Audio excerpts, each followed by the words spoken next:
आणि मनोज माने कुर्डेवाडीला सराव करणारा कुस्ती सम्राट पैलवान असलम काजी यांचा पट्टा. असलम काजींचा पट्टा मैदानवरती लढायला लागला. शबास सतपाल, ओ रे बापरे बाप, शबास. आक्रमक झाला सतपाल. 100% टाळ्या करा किंवा जरा.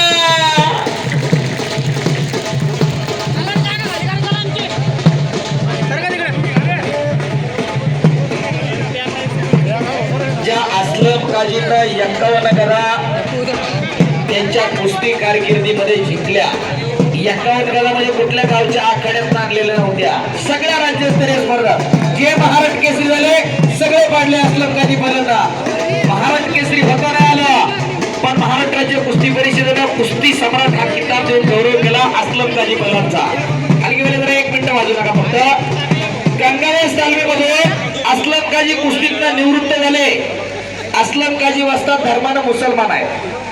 कुर्डवाडीला शहा नावाचं एक सोनार आहे. ते कुस्तीला कधी 7 पिढ्याला कोणी लंगोट बांधलं नसेल, पुढची बांधण करायला माहिती नाही, पण कुस्तीवरती प्रेम. असलम काजींना शब्द टाकला की तालीम बांधायची आहे.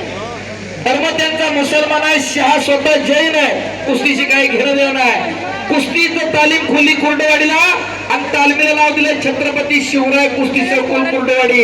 एवढी शिवरायांवरती निष्ठा आहे. टाळ्या वाजवत त्याच्या वस्त्रासाठी. त्यांचा पट्टा मैदानात लढतोय मनोज माने. लाल मातीसाठी कधी धर्म आडवाला नाही, कधी जातही आडवेली नाही. ही लाल माती हीच जात आणि हाच धर्म आहे आमचा. खऱ्या अर्थानं धार्मिक एकता आणि सामाजिक एकता जपणार हे नेवासा गाव आहे. माणसाला माणूस खेटला, डोक्याला डोकं खेटलेलं आहे. अवघाची रंग एक झाला, रंग रंगला रंग.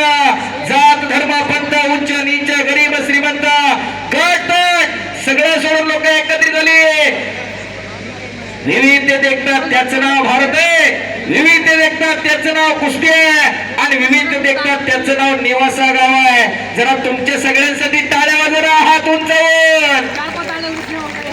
ही तुमच्या गावाची एकी आहे. आणि खऱ्या अर्थानं या पैलवानांच्या रूपानं आज साक्षात बजरंगबली नेवासाला हजर आहे. एकदा सर्वांनी हात वर करून बजरंगबलीचा जय जयकार करूया. एक नाम तो धूळ धरी रे म्हणा.